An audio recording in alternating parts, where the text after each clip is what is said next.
ಹಾರಕ ಇದು ಮಕ್ಕಳು ನಮ್ಮ ಶಾಲೆಯ ಮಕ್ಕಳು ಮಾಡಿರುವಂಥದ್ದು. ಸರ್ಕಾರಿ ಪ್ರೌಢಶಾಲೆ ಚಕ್ಕಬೇನಹಳ್ಳಿ.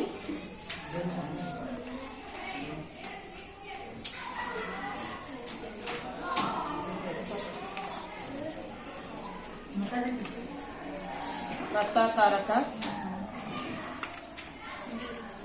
ಕರ್ಮಕಾರಕ, ಸಂಪ್ರದಾನಕಾರಕ, ಕರಣಕಾರಕ, ಅಪದಾನಕಾರಕ, ಅಧಿಕರಣಕಾರಕ, ಸಂಬೋಧನಕಾರಕ,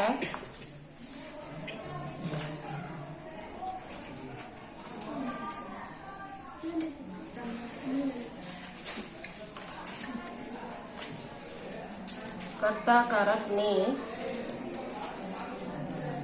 कर्म-कारक को,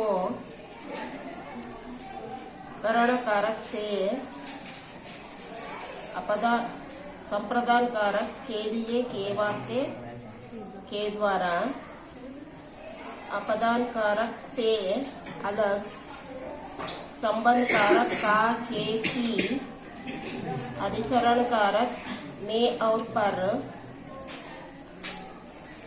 ಸಂಬೋಧನಕಾರಕ ಓ, ಅರೆ, ಓ, ವ ಇವು ಕಾರಕದ ಚಿಹ್ನೆಗಳು.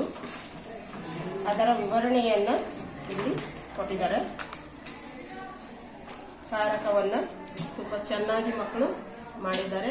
ಸರ್ಕಾರಿ ಪ್ರೌಢಶಾಲೆಯ ಮಕ್ಕಳು ಚಕ್ಕಬೇನಹಳ್ಳಿ 10ನೇ ತರಗತಿಯ ಸುಮತಿ ಶ್ವೇತಾ ಮಾಡಿದ್ದಾಳೆ ಇದನ್ನು.